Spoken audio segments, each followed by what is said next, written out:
ubwishingizi ni bwiza, nabugiyemo muri 2021 nishingira amatungo yose. Bamwe mu borozi bo mu karere ka Nyagatare baravuga ko bahura n'imbogamizi zituma badashyira amatungo yabo mu bwishingizi. Aba borozi kandi baravuga ko iyo itungo ryabo rirwaye bibasaba gutegereza veterineri w'umurenge cyangwa veterineri wikorera wemewe, kandi bakaba bavuga ko aba veterineri ari bake. Barasaba ko inzego zibishinzwe zabijyamo kugira ngo umworozi uri mu bwishingizi yoroherwe no kubona izi serivisi z'ubuvuzi. Akenshi batubwira ko ugomba gukurikiza amategeko, ariko umworozi we kubera gukunda inka ye baravuze ngo nta rushinge ugomba gutera. Aho niho haje kuvuka imbogamizi zituma turimo turwana n'ikintu cyo kumenyekanisha, kwamamaza cyangwa kuvuga ubwishingizi bw'abantu babyumva. Inka iguye mu mwobo uwo bita umurerajuru, ni umwobo umuswa ukora igihe icyo ari cyo cyose. Ushobora no gucya wa mwobo umuswa usoreye, ushobora no gucya umwobo umuswa wamaze kuwukora. Ni umwobo uva mu byatsi hasi, igitaka kiwujyamo ntabwo umenya aho cyavuye, yemine aho cyagiye, ntabwo ari bya bindi by'irunda ngo urayibona. Burya igitaka kiragenda kijya ahandi, umwobo ukawubaye ku ngubu. Inka yagwamo yavunika ku buryo bukabije mu burangare. Iyo yabaye imbogamizi isabwa kugira ngo hazabeho icyo bazahindura. Ikindi ni ukuba dufite nk'umurenge wa Karangazi, imbogamizi zitari ku ruhande rw'umworozi ziri ku ruhande rw'ibigo by'ubwishingizi. Nuko hari kuvuga ngo mu mabwiriza n'amategeko yabo, mu masezerano, nta muntu ugomba kwivura. None umurenge wa Karangazi ni munini cyane, ugiye kureba metero kare ziwurimo, ibirometero kare binini biwurimo, ukareba utugari turimo, ukareba veterineri harimo gukora uwo mwuga kugira ngo afashe aborozi, ushobora gusanga ari nka kwigendekera nko kuri 2% y'aba veterineri bakenewe.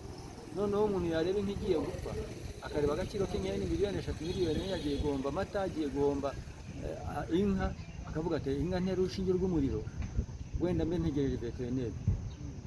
Bapfa kubona agakubite gato ku rushinge bati wivure, kandi veterineri ashobora gutinda n'ubundi gapfa. Rero hagati aho icyo aborozi bashobora gusaba n'aya mategeko, basaba ko hagiramo inyoroshyo, icyo basa kuvugurura amategeko, byibura hakabamo ingingo zimwe na zimwe zisa nk'izinzibacyuho, impamvu rusange zatuma umuntu abasha kuba yakwishyura itungo rye mu gihe nibura haba havutse icyo kibazo. Bakagombye kugereba icyo bakongeraho.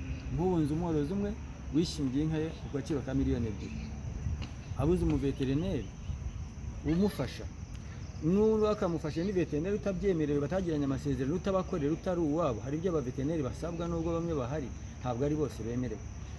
Batera urushinge rw'umuriro, urwo rushinge rw'umuriro rwazanye ikibazo, inka ye yarahakaga, yari igiye no kubyara, ntabwo yabashije kwishyura. Iyo mbogamizi rero, ubwo twamamaza ibyiza, ariko wagize ibyago ashobora kwamamaza ibibi. Turasaba ko bazagira icyo bahindura kuri izo ngingo zimwe na zimwe, hakagira izo bavugurura. Nkanjye wenda umaze n'igihe challenge nabonyemo cyangwa se imbogamizi nabonyemo, icya mbere ni uko ibigo byose usanga bigifite igiciro cy'amata, nawe igiciro cy'inka kikiri hasi ugereranyije n'agaciro k'inka aho kageze ubu ngubu. Icyo rero ni icyifuzo twasaba ibigo by'ubwishingizi kugira ngo bisuzume barebe aho agaciro bijyane n'igiciro kiri. Abaveterineri bari bake, baduhaye icyizere ko bagiye kubongera mu mirenge kugira ngo tubashe gukorana nabo, kandi hari abaveterineri baba bemerewe kuba bakorana n'aborozi ku bwishingizi, ariko bari bake cyane. Ubu rero numva imbogamizi yari irimo ahanini bayikuyemo, uretse ko nubwo bayikuyemo bataranayikurammo, njye numvaga mfite gahunda yo kuba najya mu bwishingizi bw'amatungo bitewe n'ubwiza n'ibyiza nabonagamo. Mu ijambo rye, Bwana Kayumba John, umuyobozi w'ikigo cy'igihugu gishinzwe iterambere ry'ubuhinzi n'ubworozi ishami rya Nyagatare na Gatsibo, ku kibazo cy'abaveterineri bakiri bake, yavuze ko ikibazo cyamaze gukemuka. Bavuga ko abaveterineri bahari kandi biteguye gufasha aborozi. Ikibazo cy'abaveterineri bake cyarakemutse. Uyu munsi buri karere gafite kampani irimo abaveterineri bigenga kandi bafite ubuzima gatozi bemewe n'urugaga rw'abaveterineri mu gihugu rwitwa RCVD, bahawe license cyangwa se icyemezo cyerekana ko bari qualified cyangwa bafite ubumenyi.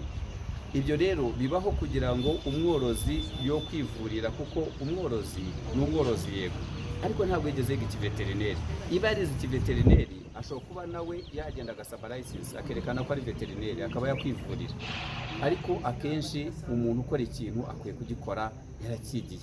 Umuntu ushaka kugikora atarakigiye ashobora kugikora nabi, yagikora nabi akavuga ati ngewe inka yanjye narayivuye, kandi wenda yivuje n'amafaranga menshi, ariko yayivuye ibintu bitajyanye n'ibyo yari irwaye.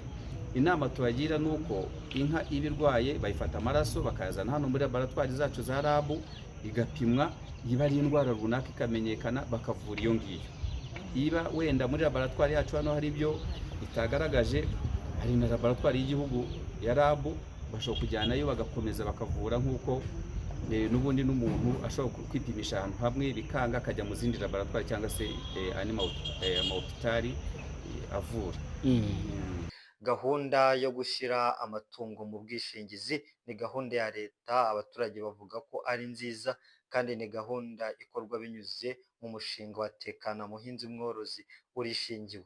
Akarere ka Nyagatare ni akarere kamwe mu turere dufite ubworozi buteye imbere. Kugeza ubu mu karere ka Nyagatare habarurwa inka zirenga 220,000.